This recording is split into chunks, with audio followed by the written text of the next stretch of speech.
कल के उत्सव का आनंद जिसने यहां रह करके अनुभव किया उसी को ही वो लाभ प्राप्त हुआ होगा।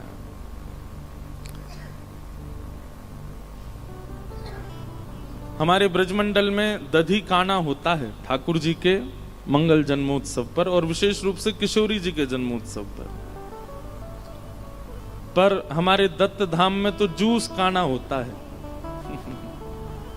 जूस भी लुटाए जाते हैं, दही भी लुटाया जाता है, अमरस भी लुटाया जाता है। वो तो मैंने सही समय पर विश्राम कर दिया, नहीं तो पीछे गौशाला भी है, वहां गोबर भी है, गोबर काना भी हो जाता थोड़ी बहुत देर में। लेकिन इतना सुख, इतना आनंद मिला, हमें ऐसा लगता है कि पिछले वर्ष 1 महीना की कथा और इस बार जो ये सप्ताह का किशोरी जी का प्रादुर्भाव उत्सव चल रहा है, ये सब तो केवल हम प्रथम बार वह आनंद कर रहे हैं, प्रथम बार वह उत्सव का सुख ले रहे हैं। अगले वर्ष जो 1 महीना की कथा होगी उसमें तो जाने कैसा रंग होगा, क्योंकि हमारी महाराज जी की बात हुई है। अब देखो, ये सौभाग्य के लिए भारत में महाराज जी कितने लोग तरस रहे हैं, जो सौभाग्य नासिक के लोगों को मिलता है दत्त धाम की वजह से। इस सौभाग्य के लिए कितने लोग लाल जी के सामने अर्जी लगाते हैं कि हमारे यहाँ उत्सव हो, हमारी कथा में उत्सव हो, हमारे यहाँ नौका विहार करें, हमारे यहाँ चंदन यात्रा हो, हमारे यहाँ ठाकुर जी का दधी काना हो। सब जगह नहीं होता ठाकुर जी का, पर दत्त धाम की वजह से नासिक के लोगों को सुख मिलता है। और हमारी महाराज जी की बात हुई है, सुन तो लो पहले बात। हमारी महाराज जी की ये बात पहले ही पिछले साल ही हुई थी। अगले वर्ष 1 महीना का जो उत्सव है उसमें ठाकुर जी के वर्ष भर के जितने उत्सव वृंदावन में होते हैं, हर दिन सारे उत्सव होंगे।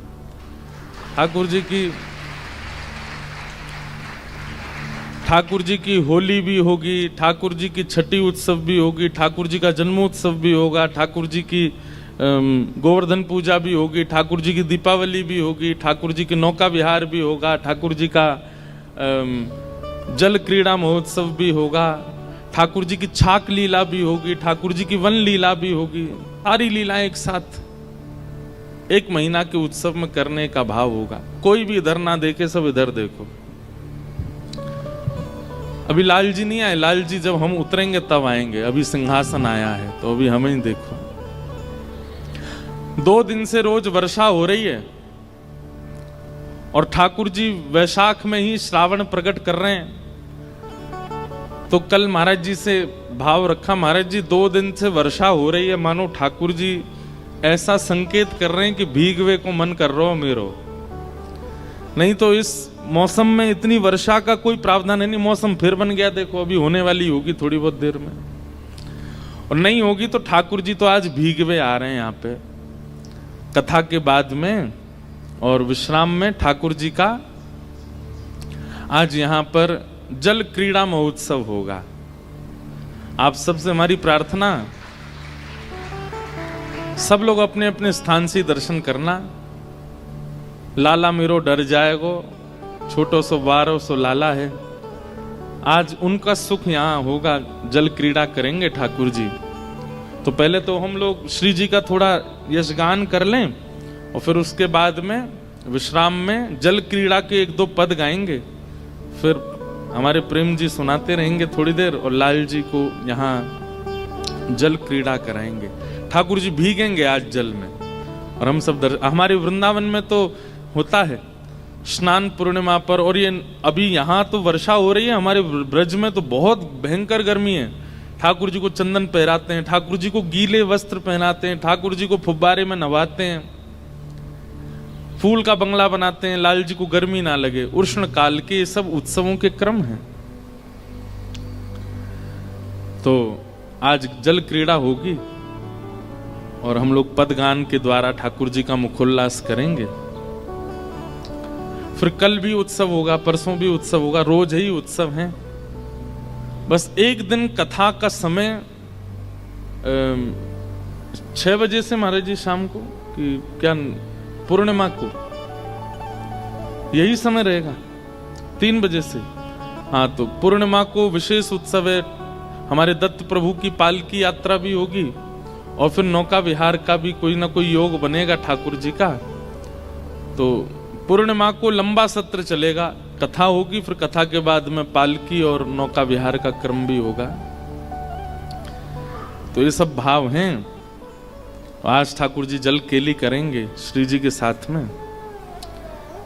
किशोरी जी प्रकट भई हैं।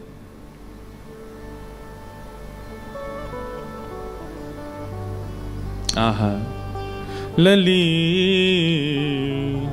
चिरजीवनी तोरी, लली चिरजीवनी तोरी। अब या ब्रज सुख सिंधु बढ़े गो, अब या ब्रज सुख सिंधु बढ़े गो। सुन आशीष ये मोरी, सुन आशीष मोरी। भैया आनंद तो प्रकट हो गए श्री कृष्ण, पर अब वृषभानु जी के भवन में महा आनंद प्रकट हुआ है। वृंदावन को सुख देने वाले श्याम सुंदर तो आ गए, पर अब वृंदावन को आनंद देने वाली श्री लाली पधारी हैं, किशोरी जी पधारी हैं। तो एक गोपी आकर के आशीष दे रही है लाली को और कहा कह रही है, अब या ब्रज सुख सिंधु बढ़े गो, अब या ब्रज सुख सिंधु बढ़े गो। सुन आशीष ये मोरी मोरी, सुन आशीष मोरी। होहूँ मचल परो या पोरी, होहूँ मचल परो या पोरी। होहूँ मचल परो या पोरी, होहूँ मचल परो या पोरी। मुख देखो रही तोरी, हाँ मुख देखो रहूं तोरी। हमारे ब्रज के श्री हित वृंदावन चंद्र जी, चाचा हित वृंदावन चंद्र जी का ये पद है। मानो श्री किशोरी जी के प्रादुर्भाव पे कह रहे हैं, होहूं परो यह पौरी। पौरी मतलब इसी द्वार पे ही पड़ा रहूंगा और पड़े पड़े क्या करूंगा, ना खाऊंगा ना पीऊंगा ना सोऊंगा, बस 24 घंटे श्यामा जी के किशोरी जी के मुखमंडल को देखता रहूंगा। होहूं मचल पर्यो या पौरी, होहूं मचल पर्यो या पौरी। मुख देखो रहूं नेरी, हाँ मुख देखो रहूं नेरी। हे वृंदावन हित रूप भाग्य फल, वृंदावन हित रूप भाग्य फल। देव दयो है री, हाँ देव दयो है री। लली चिर जीवनी है तोरी, लली चिर जीवनी है री। भांति भांति के सब अपनी अपनी बधाइयां लेकर के, आशीष लेकर के श्री वृषभानु भवन में आ रहे हैं। और कीर्ति मैया की गोद में पौड़ी हुई लाली को देख करके महाराज जी भवन ऐसा भाव बताते हैं कि जितने ब्रजवासी किशोरी जी का दर्शन करने जा रहे हैं वो सोच के तो कुछ जाते हैं, पर किशोरी जी को देख करके जो लेकर के गए थे वो तो देना भूल गए। उसके अलावा जो भी उनके पास था, महंगे महंगे आभूषण, और जो गले में आभूषण पहने, कानन में जो पहन रखे, हाथन में कड़ूला पहन रखे। एक स्वभाव होता है मानव का कि वो बहुमूल्य वस्तु खुद धारण करता है, पर दूसरों को देने की बारी आती है तो सामान्य वस्तु लेके जाता है। दूसरों को देने के लिए सामान्य भाव लेके जाता है, लेकिन खुद आप धारण करने के लिए बहुमूल्य वस्तु लेता है। तो जितने भी किशोरी जी के दर्शन करने जा रहे हैं, सामान्य बालिका समझ करके जाते हैं। सामान्य आभूषण, सामान्य रत्न, सामान्य खिलौने, सामान्य वस्त्र आदि लेके जाते हैं। लेकिन जैसे ही किशोरी जी का मुखमंडल देखते हैं, किशोरी जी का मुखमंडल देख करके जो वस्तु लेके गए उसको तो देना भूल गए, बल्कि गले में पहने हुए आभूषण, हाथन के कड़ूला और जो भी उनके पास है वो सब न्योछावर करके आ जाते हैं। और जो धनवान नहीं है, जिन पर ज्यादा आभूषण रत्न नहीं है, वे सब जाकर के किशोरी जी का रूप देख करके स्वयं को न्योछावर कर आते हैं कि बोले जब तक प्राण रहेंगे जीवन में, हे कीर्ति मैया आपकी लाली के हम दासी बने रहेंगे, दास बने रहेंगे। ऐसा मुखमंडल है, ऐसी किशोरी जी की रूप माधुरी है। कल महाराज जी यहां दधी काना कर रहे थे, हम सब लोग उत्सव मना रहे थे। एक जगह महाराज जी वर्णन है कि श्री वृषभानु जी ने जब किशोरी जी प्रगटी तो कैसा दधी काना किया। तो कहते हैं कि ब्रजवासियों ने जो वृषभानु भवन है वहां आंगन में मेड़ बना दी। मेड़ कहते हैं जैसे खेती करने के लिए मिट्टी का बना देते हैं ना, पानी इधर से उधर ना जावे, ऐसी मेड़ बना दी। और इतनी ऊंची ऊंची मेड़ बनाई कि जब दही, दूध, घी, केसर, हल्दी को जल ये सब जब लुटाए जा रहे थे तो कमर कमर तक सब उस दही, दूध आदि के उसमें गोते खा रहे थे, आनंद कर रहे थे, मानो जैसे क्षीर सागर प्रकट हो गया हो बरसाने में।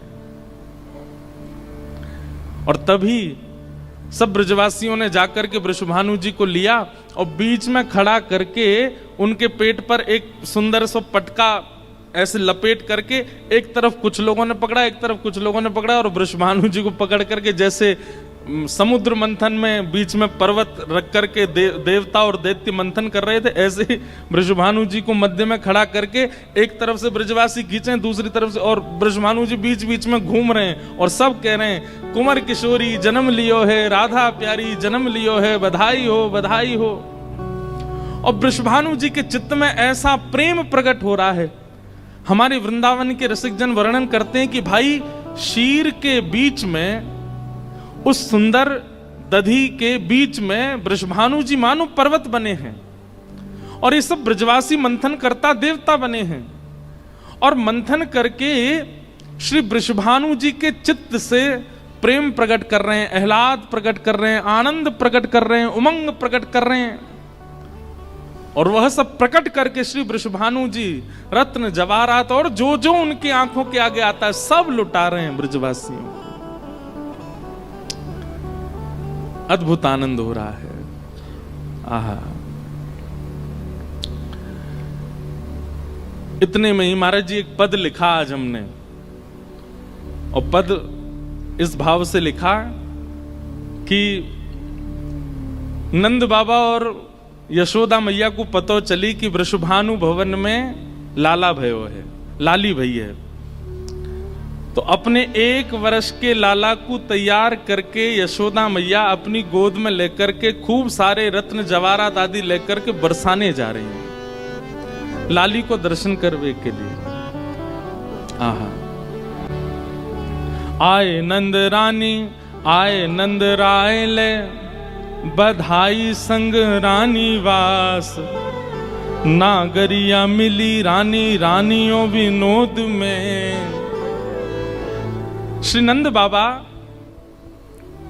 बधाई लेकर के रंगवास में आए हैं, श्री वृषभानु जी के यहां आए हैं। और वहां पर जैसे ही, अब ये पद तो हमारा नहीं, हमारा जो पद वो भी सुनाऊंगा मैं, तो ये तो ब्रज का भाव है। तो जैसे ही नंद बाबा पधारे, गोद में लेकर के अपने लाला को, 1 वर्ष के लाला को श्री यशोदा मैया लेकर के आई। ऐसो चाव भरे हो मन में, ऐसी आनंद भरे हैं श्री यशोदा जी के मन में, जैसे ही स्वर्ण के पलना को देखो मचल गई, हाथ से लाला छूटन लगे। ठाकुर जी को यशोदा मैया ने नहीं पकड़ रखा, लाल जी ने यशोदा मैया को पकड़ रखा, क्योंकि मैया तो सुध बुध खो गई है, ऐसी आनंद में भर गई है। मानो ठाकुर जी बोल तो सकते नहीं, लेकिन कह रहे मैया ये बढ़िया लाली प्रकट हुई, तू तो ऐसे मुंह छोड़ रही है, मैं गिर जाऊंगा नीचे। मैया ने ढीले छोड़ रखे हैं ठाकुर जी ने पकड़ रखी है मैया कि मैं कहीं गिर नहीं जाऊं। ऐसे आनंद में भर गई यशोदा मैया। रत्न लेकर के आई हैं, खूब सारे रत्न जवाहरात आदि लेकर के आई हैं कि लाली की न्योछावर करूंगी, लाली पे जाकर के वार दूंगी।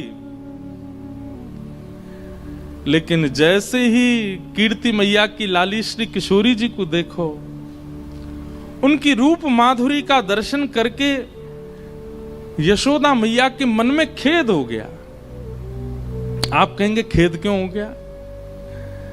यशोदा मैया को लगे कि भैया जितने महंगे महंगे स्वर्ण जवाहरात और ये रत्न लेकर के आई हूं, इन सब रत्नन के आगे, ये किशोरी के आगे वो सब रत्न फीके हैं, वे सब रत्न इनको देवे लायक हैं ही नहीं है। मतलब वही बात हो गई कि आप किसी ब्याह में गए और क्या ले गए, ड्राई फ्रूट का डिब्बा ले गए, लेकिन ब्याह में पहुंचते ही आपने क्या देखा, भाई आपसे आगे जो लोग खड़े हैं कतार में, वो दुल्हा दुल्हन को इतनी महंगी महंगी सामग्री दे रहे हैं, इतना बढ़िया बढ़िया सब दे रहे हैं, और फिर सबसे बड़ी बात, दुल्हा दुल्हन की सुंदरता देख के, ब्याह की महिमा देख करके अपने ड्राई फ्रूट का डिब्बा छोटा सा लगने लगा। मन में भाव आने लगा, अरे भाई हम कुछ विशेष ले आते, माहौल के अनुरूप तो है ही नहीं।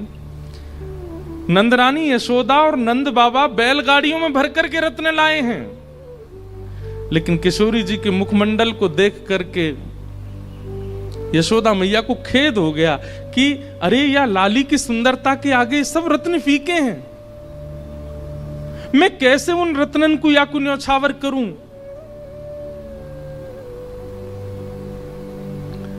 गोदी में चढ़े भये टुकुर टुकुर निहार रहे हैं किशोरी जी को लाल जी।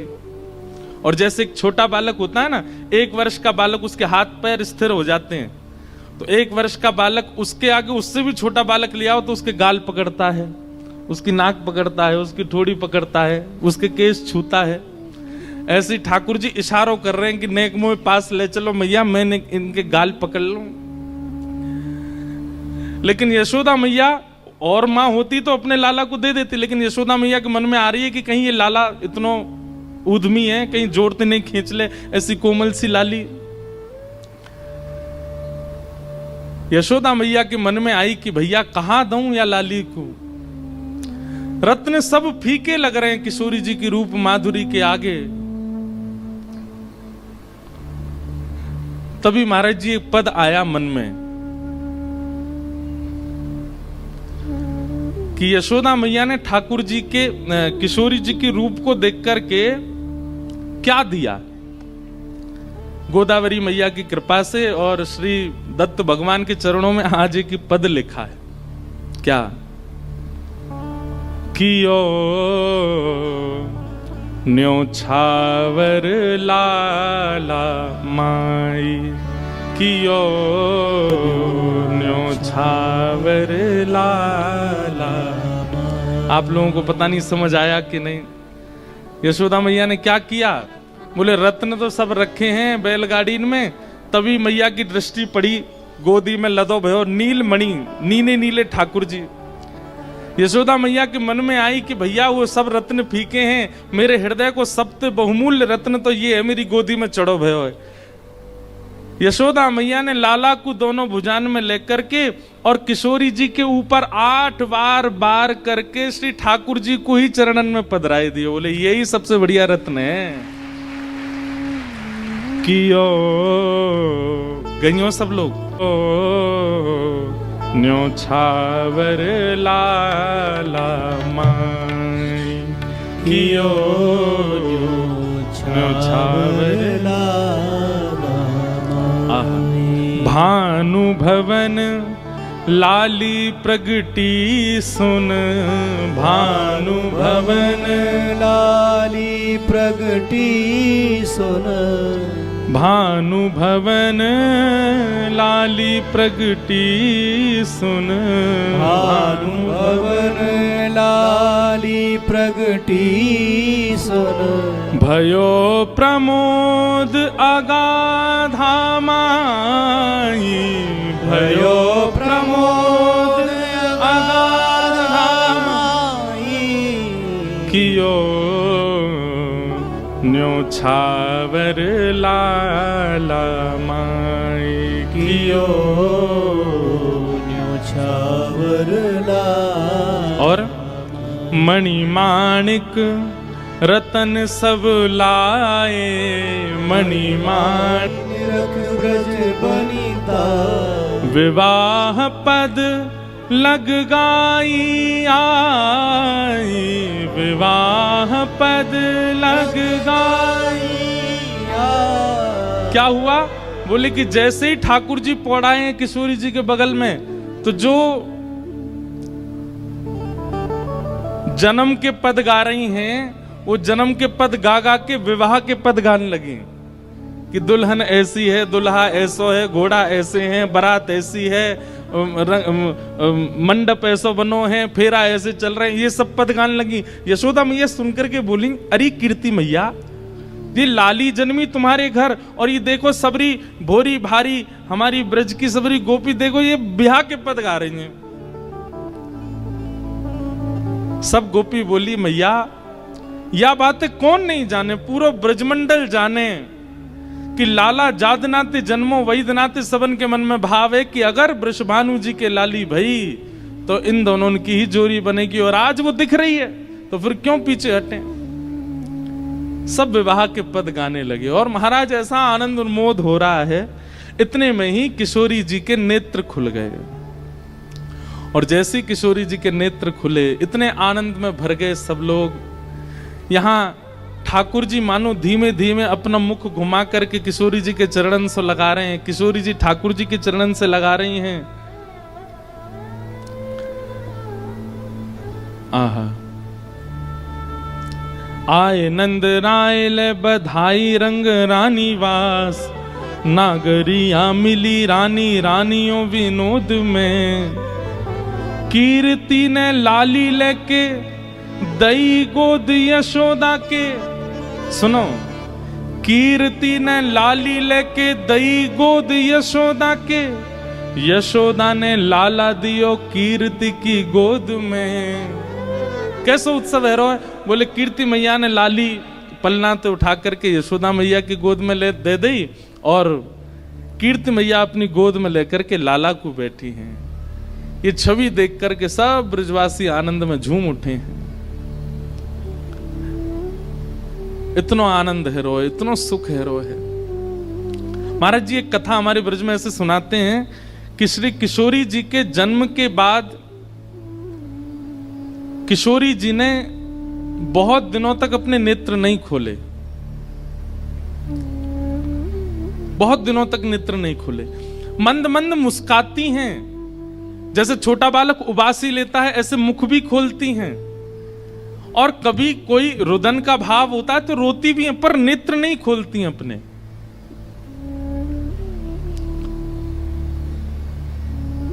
इस बात से वृषभानु जी बड़ी चिंता में थे, हमारी लाली नेत्र क्यों ना खोल रही है। तो इतने सारे लोग बधाई ले लेकर के आए, सब किशोरी जी को बधाई देने के लिए, मुख देखने के लिए सब आ रहे थे। कुछ दिन बीत जाने के बाद श्री नारद जी महाराज आए, और नारद जी महाराज जैसे आए वृषभानु जी को बधाई दी, तो वृषभानु जी प्रसन्न तो हैं, मुस्कुरा तो रहे हैं, लेकिन मन में कहीं ना कहीं क्षोभ है।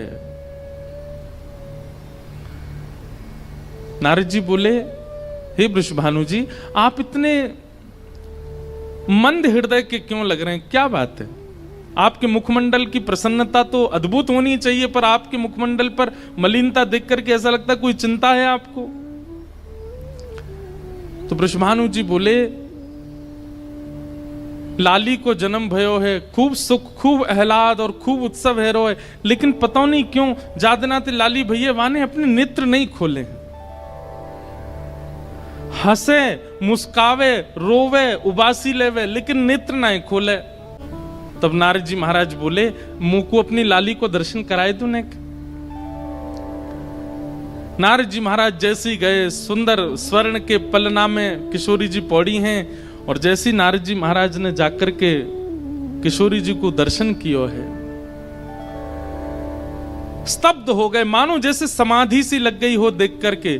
सब जानते हैं, सब देवी देवताओं को पता है कि श्रीमन नारायण जो श्री कृष्ण हैं, उनके हृदय का परमानंद, परम उन्मोद ही इस रूप में प्रकट हुआ है।